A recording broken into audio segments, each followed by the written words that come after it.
और सेक्टर 126 के थाने के बाहर से इस वक्त मीनाक्षी हमारे साथ जुड़ रही हैं। मीनाक्षी, आपके पीछे वो गाड़ी भी दिख रही है जिससे मजदूरों को कुचला गया, जिसकी रफ्तार इतनी तेज थी कि मालिक को पता तक नहीं चला कि वो कितनी तेज रफ्तार में गाड़ी चला रहा है और 4 लोग कुचल गए हैं।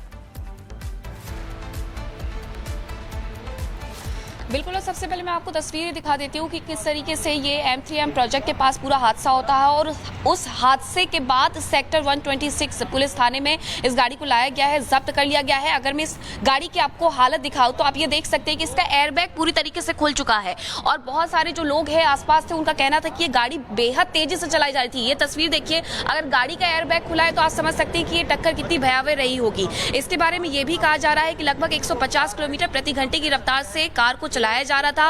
रैश ड्राइविंग की वजह से ये पूरा हादसा हुआ है। यूट्यूबर मृदुल तिवारी का नाम इसमें निकल करके सामने आ रहा है। बताया जा रहा है उनकी ये कार है, उन्हें ये कार बेचनी थी और उसी के लिए इस कार को लेकर के एक व्यक्ति आता है जिसका नाम दीपक बताया जा रहा है, जो ब्रोकर बताया जा रहा है, और वो इसकी टेस्ट ड्राइव ले रहा था। उसका ये कहना है कि इसकी स्क्रीन में कुछ दिक्कत थी, इस वजह से मुझे नजर नहीं आया, लेकिन उसका जो बिहेवियर था उसके बारे में आसपास के लोग ये कहते हैं कि वो अपनी गाड़ी से बाहर नहीं उतरता है, बल्कि अपनी गाड़ी से ही बाहर जाकर के पूछता है कि क्या सड़क पर जो लोग थे वो मर गए। इस तरीके से उसकी तरफ से ये सवाल किए जाते हैं। वो आसपास लोग जो थे उनकी तरफ से पुलिस को बुलाया गया, पुलिस में शिकायत दी गई। ये तस्वीरें हम लगातार आपको दिखाते जा रहे हैं। इसी के साथ पुलिस में उसकी शिकायत की जाती है और पुलिस में शिकायत करने के बाद जब पुलिस वहां पर पहुंचती है उस शख्स को अपनी हिरासत में लेती है और अब उससे पूछताछ की जा रही है। देखिए, मेडिकल उसका हो चुका है, पूछताछ के साथ साथ आज कोर्ट में भी पेश कर दिया जाएगा। दूसरी तरफ जानकारी ये भी मिल रही है कि मृदुल तिवारी जिसकी ये कार थी उससे भी पूछताछ के लिए आज बुलाया जा सकता है। रिपोर्ट आपको दिखाते हैं किस तरीके से ये पूरा हादसा हुआ।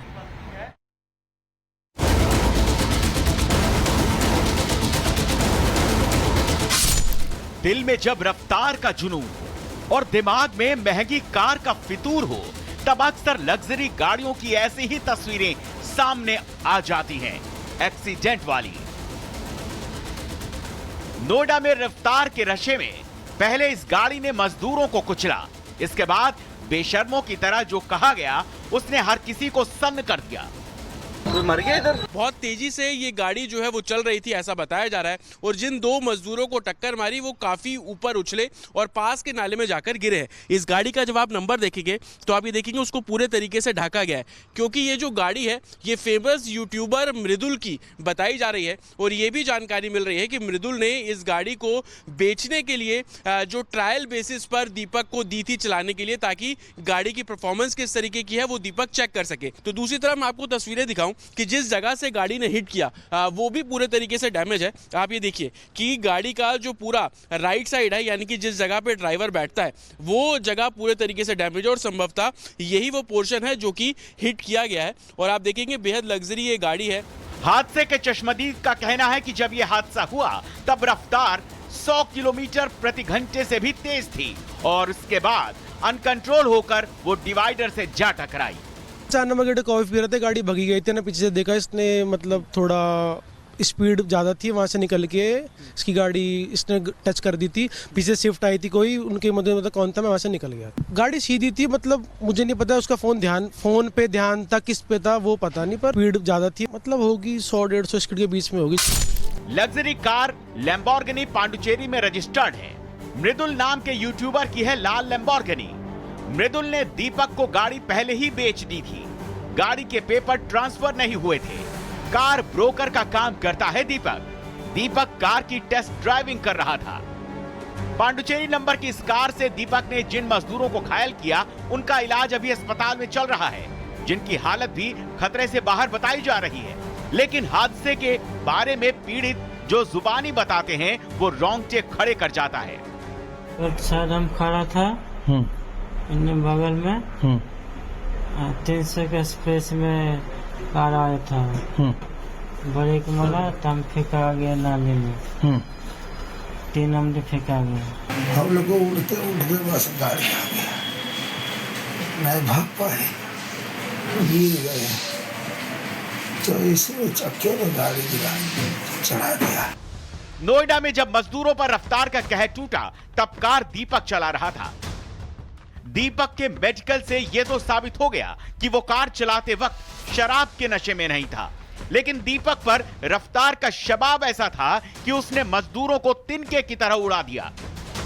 दीपक पुलिस की गिरफ्त में है और अब उसका हिसाब कानून करेगा, जिसके बाद उनको न्याय मिल सकेगा जिनको रफ्तार के रोमांच में दीपक ने कहीं का नहीं छोड़ा। Bureau report, Republic Bharat. तो नोएडा से जो तस्वीर आपने देखी है, ये तस्वीर कोई पहली बार नहीं है।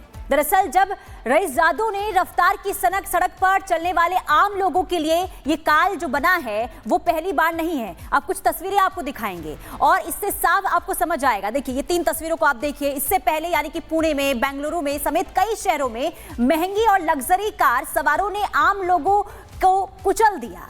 और आपको ये तस्वीरें दिखा रहे हैं जहां पुणे में पोर्शे कांड की तस्वीर सामने आई थी, जहां रईसजादों की करतूत तस्वीर सीसीटीवी कैमरे में कैद हो गई थी। और अब दूसरी तस्वीर आपको दिखा रहे हैं, ये दूसरी तस्वीर बेंगलुरु की है जहां महंगी कार ने लोगों को टक्कर मार दी थी। तीसरी तस्वीर भी पुणे की ही है जहां एक बेकाबू ऑडी कार ने लोगों को उड़ा दिया था। यानी कि पहली बार नहीं बल्कि बार बार हर बार ऐसा होता है और इसका खामियाजा यानी कि रईसजादों की जो सनक देखने को मिलती है, इसका खामियाजा जो सड़क पर आम लोग चल रहे होते हैं उन्हें भुगतना पड़ता है। ऐसे में सवाल ये कि आखिर रफ्तार पर लगाम कैसे लगे। तो लैम्बोर्गिनी केस में आरोपी की पेशी आज होने वाली है। आरोपी दीपक को पेश कर सकती है नोएडा पुलिस और हादसे अब आरोपी कार ड्राइवर है। तो नोएडा लैम्बोर्गिनी केस में आज आरोपी की पेशी होगी और साथ ही साथ आपको ये बता दें कि हिरासत में आरोपी दीपक ले लिया गया है, क्योंकि कल दर्दनाक हादसे की तस्वीर सामने आई थी जहां रईसजादे की सनक देखने को मिली और इसमें कई मजदूर घायल हो गए जिन्हें अस्पताल में भर्ती कराया गया है।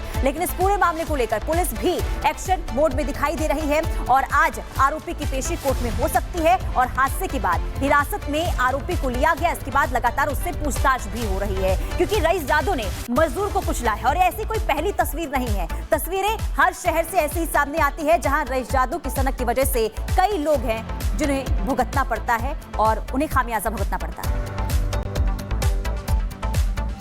नोएडा के सेक्टर 94 में जिस जगह पर यह हादसा हुआ, जिस जगह पर रईसजादे ने तेज रफ्तार कार से मजदूरों को कुचल दिया, उस जगह से आपको रिपोर्ट दिखाते हैं। ये गाड़ी पुडुचेरी नंबर प्लेट की है और कार के मालिक ने इसे बेच दिया था, लेकिन पेपर ट्रांसफर नहीं हुए थे। पुलिस मामले की जांच कर रही है। रिपोर्ट देखिए। नोएडा के सेक्टर 94 में लग्जरी गाड़ी लैम्बोर्गिनी ने सड़क किनारे बैठे 4 मजदूरों को टक्कर मार दी, जिसमें से 2 की हालत बेहद गंभीर बताई जा रही है। उन्हें नजदीक के अस्पताल में भर्ती कराया गया। तो वही लैम्बोर्गिनी गाड़ी चलाने वाले शख्स दीपक को पुलिस ने गिरफ्तार किया है। और ये लाल रंग की लैम्बोर्गिनी गाड़ी आप देख रहे हैं, 94 सेक्टर में इस गाड़ी ने सड़क किनारे बैठे 4 लोगों को टक्कर मारी, जिसमें से 2 की हालत गंभीर है। बहुत तेजी से ये गाड़ी जो है वो चल रही थी, ऐसा बताया जा रहा है। और जिन 2 मजदूरों को टक्कर मारी वो काफी ऊपर उछले और पास के नाले में जाकर गिरे हैं। इस गाड़ी का जब आप नंबर देखेंगे तो आप ये देखेंगे उसको पूरे तरीके से ढका गया है, क्योंकि ये जो गाड़ी है ये फेमस यूट्यूबर मृदुल की बताई जा रही है। और ये भी जानकारी मिल रही है कि मृदुल ने इस गाड़ी को बेचने के लिए जो ट्रायल बेसिस पर दीपक को दी थी चलाने के लिए, ताकि गाड़ी की परफॉर्मेंस किस तरीके की है वो दीपक चेक कर सके। लेकिन इसी दौरान ये हादसा जो है वो हो जाता है। हालांकि आप देखेंगे